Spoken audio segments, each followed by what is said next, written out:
নমস্কার। এই তীব্র গরমের হাঁসফাঁস অবস্থায় এসির ঠান্ডা হাওয়া শরীরে একটা শান্তি এনে। সামর্থ্য থাকলে আমরা প্রত্যেকেই চেষ্টা করি ঘরে অন্তত একটা এসি বসা। দোকানে গেলে স্বাদ ও সাধ্যের মধ্যে কত ধরনের এসিই না দেখা যায়, কোনোটা ১ টনের বা কোনোটা ২ টন। এবার আপনি কি করে বুঝবেন যে আপনার ঘরের কত টনের এসি লাগবে? মানে আপনার ঘরের মাপ অনুসারে কি আপনার ২ টনের এসি লাগবে, না ১ টনের এসি লাগবে, না আধা টনের এসিতেই আপনার কাজ হয়ে যাবে? এটা আপনি কি করে বুঝবেন? আবার টন হলো ওজনের একক, আর এসি একটি বৈদ্যুতিক যন্ত্র। তাহলে এসির সঙ্গে টন যে একক, এই এককটা জুড়ল কি করে? এর মাধ্যমে কি এসির ওজনকে বোঝায়? বাট এসি যদি আপনি তুলে দেখেন তাহলে দেখবেন যে ১ টন বা ২ টনের ওজন হতেই পারে না। হয়তো সামান্য কিছু কিলোগ্রাম হচ্ছে এর ওজন। তাহলে টনের মাধ্যমে এসি ঠিক কি বোঝায়? আসুন সেই ব্যাপারটা আমরা প্রথমে জেনে নিই। যে টনের মাধ্যমে আমরা এসির ঠিক কি পরিমাপ করি? আসলে এসিতে টনের মাধ্যমে যন্ত্রটির ঠান্ডা করার ক্ষমতা বোঝায়।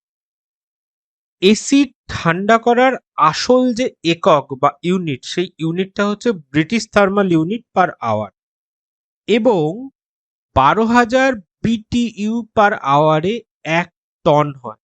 আর ২ টনের ক্ষেত্রে ২৪,০০০ বিটিইউ পার আওয়ারে ২ টন হয়।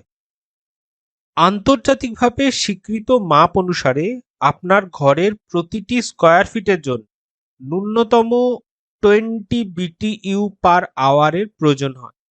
যত বেশি টনের এসি আপনি লাগাবেন তত দ্রুত আপনার ঘরটি ঠান্ডা হয়।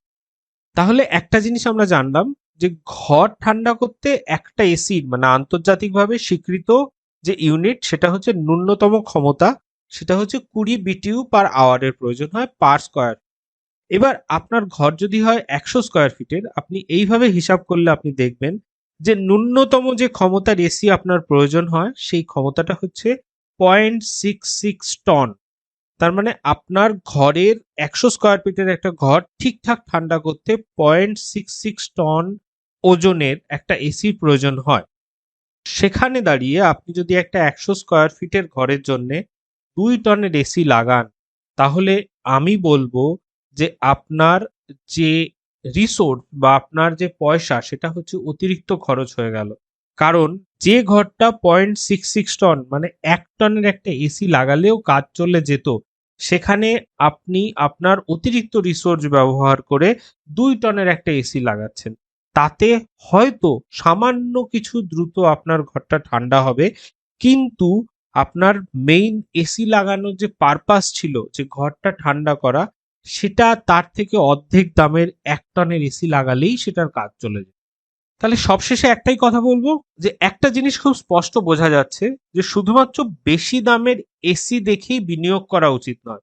বিনিয়োগ করার আগে আপনার ঘরের আয়তন অবশ্যই মাথায় রাখবেন। তবেই সবচেয়ে সঠিক সাশ্রয়ের মধ্যে সঠিক বিনিয়োগটা আপনি করতে পারবেন। Thank you. সকলে ভালো থাকবেন। এভাবেই হয়তো আবার একটা ছোট্ট কোনো নলেজেবল ভিডিও নিয়ে ফিরে আসবো। অবশ্যই আমাদের চ্যানেলটি সাবস্ক্রাইব করবেন। Thank you so much.